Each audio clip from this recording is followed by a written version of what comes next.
सो दोस्तों पुष्पा इम्पॉसिबल में आप लोग देख सकते हैं कि यहाँ पर जो बखोद्रा और दिलीप पटेल अब यहाँ पर अरेस्ट कर लिए गए हैं। तो इस बात का पुष्पा को पता चल जाता है और पुष्पा यहाँ पर घनश्याम जी की जो पुरानी 10 साल पुरानी फोटो है वो लेकर पहुंच जाती है अपने वकील के पास और यहाँ पर उनके साथ लेकर जाती है दीप्ति को। अब दीप्ति सारी बात बताने वाली है। यहाँ पर उनके अपने जो वकील हैं उनको यहाँ पर कहती है कि ये देखिए जो घनश्याम जी हैं इनके साथ बिल्कुल ही यहाँ पर गलत हुआ था, सिर्फ और सिर्फ इनकी यहाँ पर पेंशन हमने ठीक करने के लिए ऐसा कदम उठाया। मैं मानती हूँ कि हमने बिल्कुल ही ज्यादा गलत किया है, लेकिन आप ये बात भी माने कि जो कंपनी है उन्होंने भी हमारे साथ बिल्कुल भी ठीक नहीं किया था, बल्कि उन्होंने भी हमारे साथ बहुत ही ज्यादा गलत किया था। इस वजह से हमें कोई गलत रास्ता उठाना ही पड़ा। अब दोस्तों यहाँ पर जो वकील है वो बात तो ये करते हैं कि पुष्पा जी आप बिल्कुल ठीक कह रही हैं, लेकिन बात तो ये है ना कि आपके जो यहाँ पर 2 बंदे हैं इन्होंने गलत काम किया है। इस वजह से कानून ने इनको सलाखों के पीछे बंद कर दिया। इसके पीछे का सिर्फ और सिर्फ अब एक ही रास्ता है, वो रास्ता ये है कि जो कंपनी वाले हैं वो आकर अगर कहेंगे कि यहाँ पर दिलीप पटेल और बखोद्रा को छोड़ दिया जाए और हमने इनको माफ कर दिया है, फिर शायद कुछ हो सके। लेकिन मैं पूरी कोशिश कर दूंगा कि जज साहब को मना सकूं। और वैसे भी मैं आपको बात बताता चलूं कि 2-3 दिन के अंदर आप लोगों को कोर्ट में यहाँ पर पेश होना पड़ेगा। इसलिए पुष्पा जी आपके पास सारा टाइम है कि आप लोग जाकर यहाँ पर कंपनी वालों को मना लीजिए। अगर वो कुछ पैसे भी मांगते हैं तो उनके पैसे भी दे दीजिए, वरना यहाँ पर अगर इनको सजा हुई तो पूरी तकरीबन 3 से 4 साल सजा हो सकती है। अब दोस्तों जैसे ही पुष्पा ये बात सुनती है कि अगर यहाँ पर इसने ना मनाया कंपनी वालों को तो 3 से 4 साल सजा हो जाएगी, तो यहाँ पर पुष्पा कहती है कि क्या हमें दिलीप पटेल और बखोद्रा से मिलने देंगे। तो दोस्तों अब यहाँ पर पुष्पा जाने वाली है दिलीप पटेल और बखोद्रा से जेल के अंदर मिलने और बात करती है कि मैं कंपनी वालों को मनाऊंगी और उनको कुछ पैसों का ऑफर भी दूंगी। मुझे पता है कि वो यहाँ पर ज्यादा पैसे चार्ज नहीं करेंगे, लेकिन पैसे इतने कम भी नहीं होंगे कि हम अभी जेब से निकाल कर देंगे, हम किसी से उधार ले लेंगे। हो सकता है कि कदामरी जी हमें यहाँ पर पैसे उधार दे दे। अब दोस्तों दोबारा से पुष्पा आने वाली है कदामरी के नीचे, क्योंकि जब वो कदामरी से पैसे ले लेगी तो पुष्पा को हर बात माननी पड़ेगी कदामरी जी की, जो कि आपको आने वाले एपिसोड के अंदर देखने को मिलेगा। वेल यहाँ पर अभी एक बहुत ही बड़ी मुसीबत पड़ चुकी है दिलीप पटेल और बखोद्रा। और दोस्तों यहाँ पर जो जज साहब हैं वो भी पुष्पा को कहते हैं कि अगर मैं आपको एक बात बताता चलूं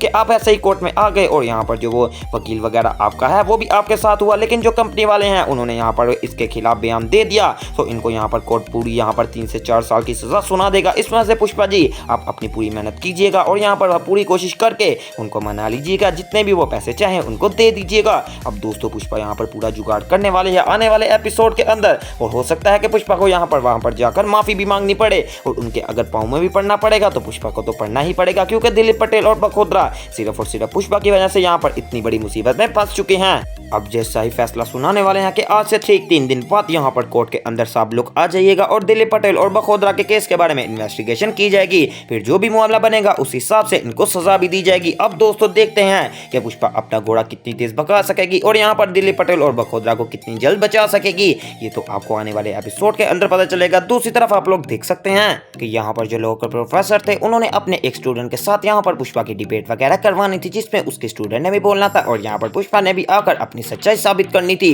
अब दोस्तों यहाँ पर जो लोकल प्रोफेसर का जो स्टूडेंट होती है वो काफी ज्यादा होनहार होती है और काफी ज्यादा शातिर भी होती है, लेकिन हमारी पुष्पा भी किसी से कम कहाँ थी। पुष्पा ने भी यहाँ पर हिस्सा ले ही लिया और दोस्तों पुष्पा अच्छी खासी स्पीच दे रही होती है और बताती है कि कोई भी गद्दार जब तक अपने मुल्क के लिए यहाँ पर झूठों को दूसरों को झूठा साबित कर देता है और अपने आप को सच्चा साबित करता है तब वो यहाँ पर उसका जवाल शुरू हो जाता है। अब दोस्तों यहाँ पर बारी आ जाती है लोकल प्रोफेसर के स्टूडेंट की, तो दोस्तों वो भी काफी ज्यादा बोलने वाली है और कहती है कि यहाँ पर जब एज को देखा ही नहीं जाता और यहाँ पर सोचा जाता है कि वो लोग का काम कर लेंगी, तो ऐसी औरतें बहुत ही ज्यादा बेवकूफ होती हैं और यहाँ पर वो नालायक औरतें सिर्फ और सिर्फ टिफिन का काम कर सकती हैं। अब दोस्तों जैसे ही पुष्पा अपने खिलाफ ये बात सुनती है तो वो आपस से बाहिर हो जाती है और कहती है कि ए प्रोफेसर मैं यहाँ पर तेरे से डिबेट करने आई थी, बदतमीजी नहीं करने आई थी। मैंने ना तेरे से बदतमीजी की, लेकिन तेरी स्टूडेंट मुझे यहाँ पर बातें लगा रही है और वो भी काफी ज्यादा बदतमीजी वाली। ये ना हो कि मैं अभी इसके मुंह के ऊपर थप्पड़ मार दूं और सारी क्लास के सामने इसकी बेइज्जती हो जाए। लेकिन दोस्तों यहाँ पर अब उनकी स्टूडेंट बोलने वाली है कि पुष्पा मौसी बस आप टिफिन बेचा करो